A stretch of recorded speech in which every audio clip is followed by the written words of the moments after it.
Okay, we have a video about one of my favorite topics within the stock picks sort of category of what I like to talk about here on YouTube. So, one of the things that is so important that you can see that is released as information, and something that I always act on, is when a company that's a mega company or a mega cap, like an Apple, says, hey, we're doing stock buybacks.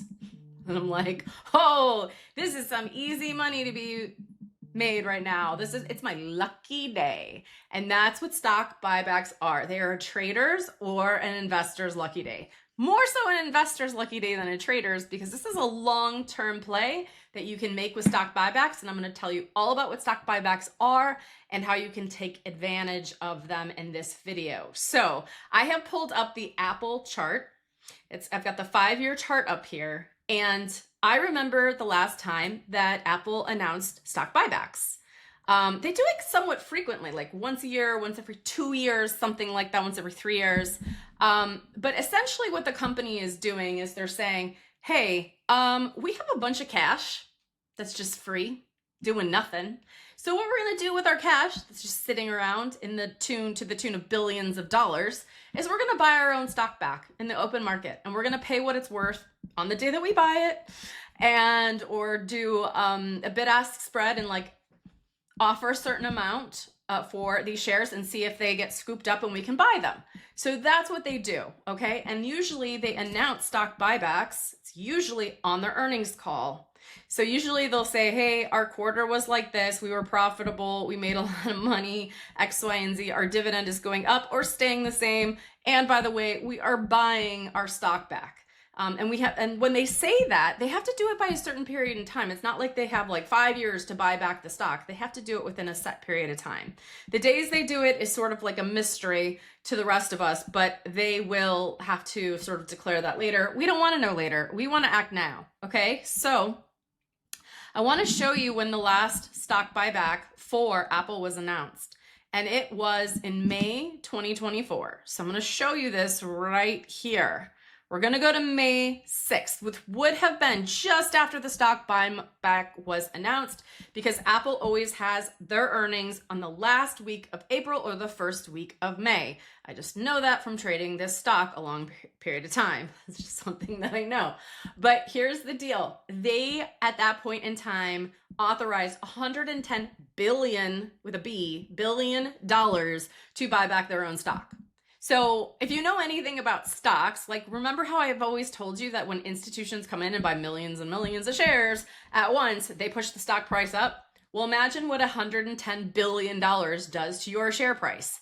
You don't even have to imagine it, because you can see it right here in the chart, okay? Look at this. We go from 185 all the way up to 255. We're not going to talk about how we're falling off after that. We're not going to go there just now. We are going to cover off on that later. But let's just focus on how, if you would have acted, or if I would have acted right, and I did, right after May 6th and had bought some shares of Apple, even though that seemed like, it wasn't a super sale price at that time. It was the highest it had been previous to that was $195. So you're only buying them for like $10 off a share. It doesn't seem like a great deal, does it? Until they say that buyback word. And then you're like, huh? Yes, this is a great time to buy. Everyone wants to know, when is a great time to buy stocks? When they say the word stock buyback, I'm buying shares. FYI, you get to decide if you want to after seeing this a few times, but I'm doing it. Okay, so here's what ends up happening, okay? It goes up.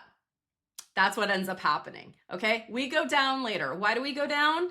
We go down because there's this normal sort of pullback that can kind of happen right after this thing called window dressing happens in November and December. I will get into a video about that in the future when we get closer to November or December, but you get a little pullback that can come in January and February. After that, there's nothing that goes wrong at Apple other than the word tariff starts to be muttered by our administration, and we go down because of that word tariff and because Apple could be more gravely affected by that than other companies.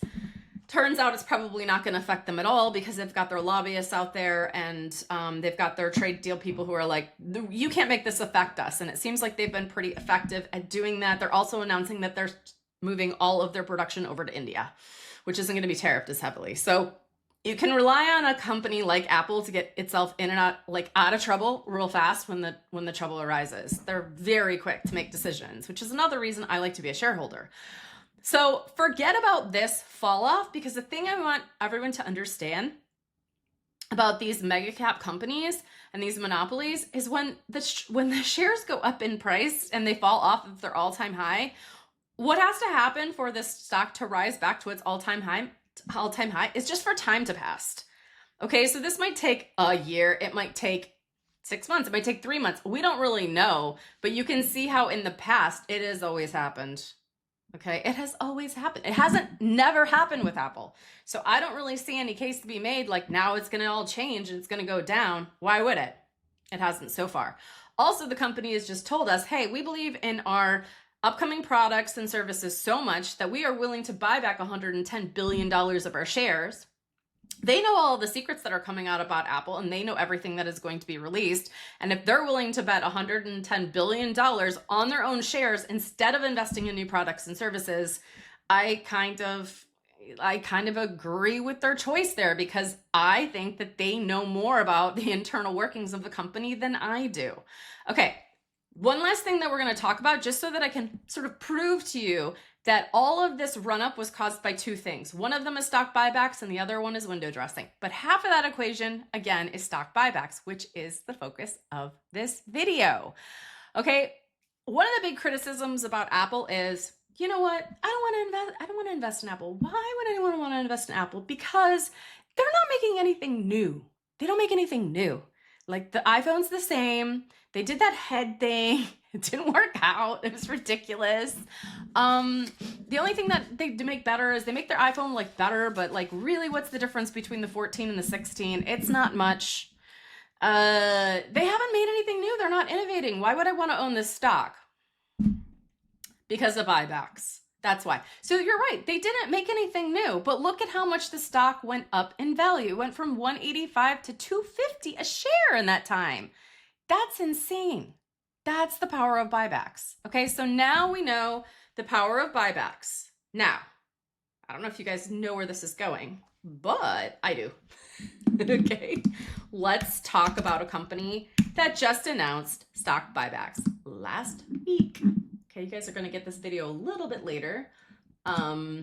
So Google announced stock buybacks on their earnings last week. Okay, and when I look at this chart, I get a little excited. Okay, so we've got the 5-year chart of Google right here, and we can see that the all-time high has been 202. This is like, to me, this is such a no-brainer that if I buy at 161, guess where we're headed? 200 easily.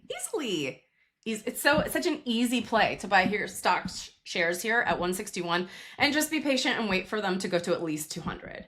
Because how much are they buying back, guys? How much? $70 billion. Okay, and they had a beat on earnings in their last earnings statement, which was just the last week, second to last week of April.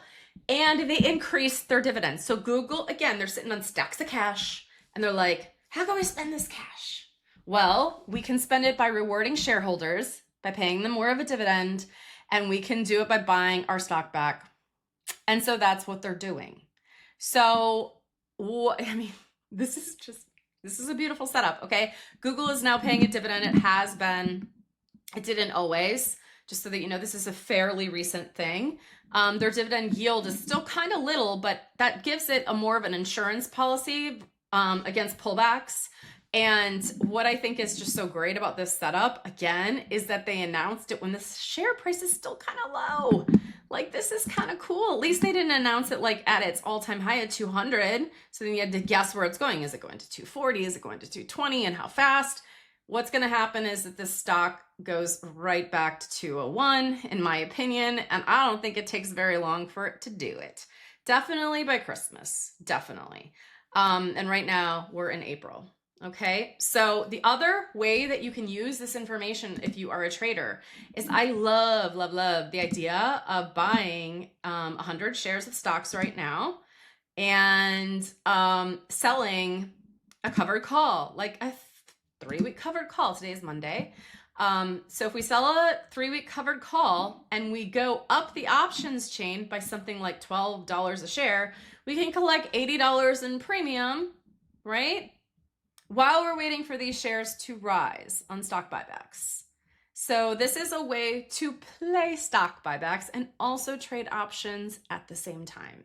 So these are the kinds of things, these are the kinds of trades, these are the things that I see and the trades that I make that make me into a successful trader. Anytime you see the word stock buybacks from now on, pay attention and see if that stock might be a good fit for your portfolio or for how you want to trade in the future.